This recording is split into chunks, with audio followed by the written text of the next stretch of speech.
amemdhalimu nani? Mungu. Akimdharau Mungu amemdharau nani? Samueli. Hivi vitu vinaenda the same, yani vinakuwa vinaenda vimefanya nini?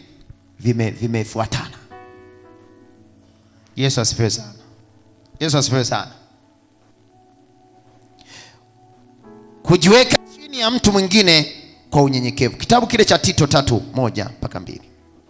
Kitabu kile cha Tito 3:1-2. Biblia inasema hivi. Kitabu kile cha Tito: wakumbushe watu kunyenyekea kwa wenye uwezo na mamlaka, na kutii na kuwa tayari kwa kila kazi njema. Narudia tena. Tito 3:1-2.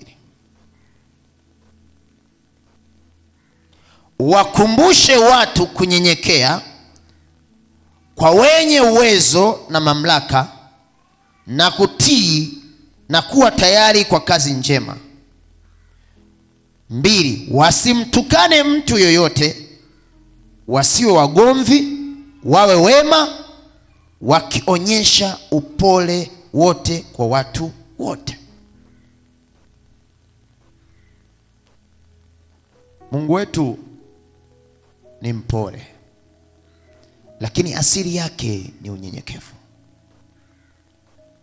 Kanisa tukisimama katika nafasi ya Mungu, kanisa tukitaka kufanana na huka ya Mungu, tutaweza kufanikiwa. Lakini kama hatuwezi kuishi katika namna ya kimungu, hatutoweza kufanikiwa kwenye maisha.